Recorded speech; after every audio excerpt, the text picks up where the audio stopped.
The Speaker joins us now. Mr. Speaker, Iran violated the ceasefire.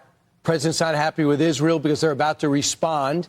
What could you tell us, and what was the president like when you were talking to him? Well, I spoke to him just after he got onto the plane, and I was watching your broadcast in the background while I was talking to him on the flight. And look, he's frustrated. Everybody just saw that demonstrated. We all are, right? The ceasefire is fragile. It's very important. The president wants cooler heads to prevail, and we do as well. And he's going to have conversations, ongoing conversations with Prime Minister Netanyahu this morning. He's already spoken to him. I've reached out to my counterpart over there, the Speaker of the Knesset, Speaker Ohana, to echo that this is our concern and our plea to them not to retaliate and not to escalate. We need to calm the situation down. I'm optimistic that'll happen. I think the president is as well. We're on the verge of real peace in the Middle East, and we've got to forge that. Mr. Speaker, I'm sure you've seen some of the reports. You have better intelligence as well. But Iran still doesn't want to abandon the nuclear program. They still want to do it, even after we crash them. Can I just tell you that right now, Mr. Speaker, Reuters is reporting Iran's nuclear chief says we're going to immediately start reconstituting our nuclear program. I mean, how do you negotiate? Are you kidding me? It's madness. I mean, we're under no illusion that you can just kill all their nuclear ambition overnight. But I think reality has set in over there. We have decimated the upper echelon of their military command as well as their nuclear scientists. I mean, there's not much left for them to rebuild upon. But the idea that they would put out a statement like that at this fragile moment is very frustrating. It goes to show you why Iran has always been an irrational actor. They're not to be trusted, but we've got to use force. I mean, this is what peace through strength really means. You've got to forge the peace through the exercise of strength. That's what decisive leadership, strong leadership that President Trump has provided here allows the opportunity for. So we're going to be consistent.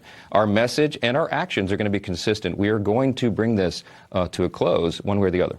Well, the president said this morning that Iran will never rebuild their nuclear facilities. They are all under rocks and they are gone. So if they are claiming that they're going to rebuild, how does the United States respond to that?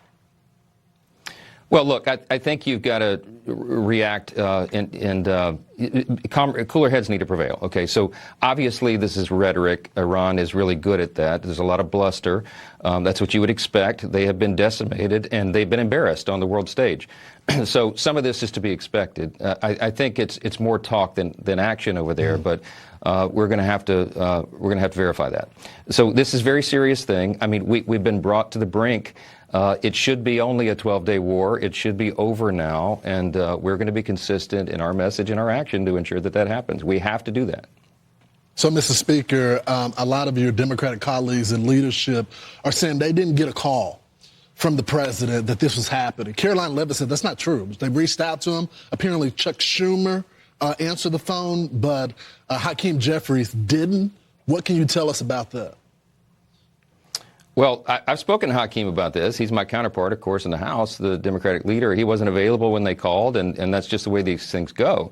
It is ridiculous for anyone to assert that the commander-in-chief, using his Article 2 power under the Constitution, should have to consult all the members of Congress or even all the leadership in Congress every time he has to make a decisive, quick action. I mean, that would not be feasible. So the idea that they're saying that what he's done is somehow inappropriate or unconstitutional is nonsense. None of them ever complained when Barack Obama and Joe Biden used the same authority to drop bombs all over the Middle East, all over the world. It's entirely inconsistent with their previous actions, and I think we call them on that hypocrisy. I think it's a joke because go back to Bush 41, Panama. Go back to Grenada with Reagan. Reagan didn't ask for permission. So from Clinton, 4-day bombing campaign in Iraq, didn't ask for permission. But let's move on and talk about something that I think benefits you not to be in the headlines. Big, beautiful bill.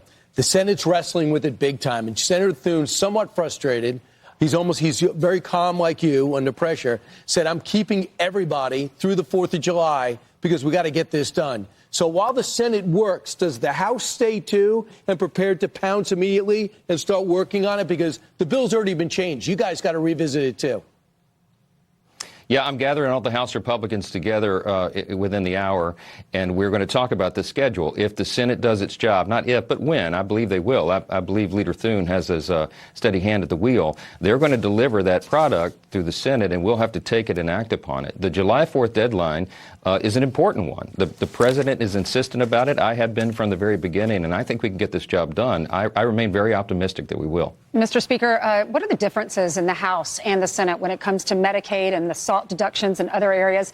And what do you say to the Democrats that are pushing this narrative that's not true, that Republicans are cutting Medicare and Medicaid? Yeah, it's of course nonsense. We had their ads taken down when they began to claim that early on in the process. We are not cutting Medicaid. We are strengthening the program for the people that desperately need it and deserve it. The populations that Medicaid is intended to help, and that's the elderly and the disabled and young pregnant women, for example. So what we're doing is reinstituting work requirements, which is about an 85% issue in public opinion polling, because if a young able-bodied man is able to work, he should. So we put into our product in the House version a 20-hour-a-week requirement, okay? Either work, be looking for a job or in a job training program, or volunteer in your community. Hey, it's good for you and everybody around you. That is common sense. So this bill comports with that. The tax provisions are written for lower and middle-class earners, hardworking families. This is going to be great for the economy and great for every American. What about the We're going to get it done. Well, I'm sorry to interrupt, Mr. Speaker. What about the SALT deduction? Because the Senate has made it very clear they're going to change it. And from 40 to 10. Right. And Lawler has already said, okay, he's out then. He's not going to vote for it. And many people in the New York and in California delegation are saying the same thing. So that would kill the bill. What's the latest? Yeah, look, I've been working on that around the clock. I've spoken to individual senators. Leader Thune and I have talked about it ad nauseum, and the leaders over there. And, of course, I'm trying to manage my House members on that. I told them not to modify our SALT negotiation that we reached, that agreement, much, if any at all, because that's a delicate balance that we have there. It's a big part of the bill, and it's what's necessary to cobble together the 217 votes that I must have to get the final product done into the president's desk. So they're playing with fire over there. I've tried to explain to them this is not a game. And, we reached that negotiation, that very delicate equilibrium, after about a year of negotiation. So for the senators to go in and meddle with it, look, they don't like it. I don't either. But this is a reality. We got to get our Republicans in the swing districts in California, New York, New Jersey, and elsewhere reelected. And this is key to that.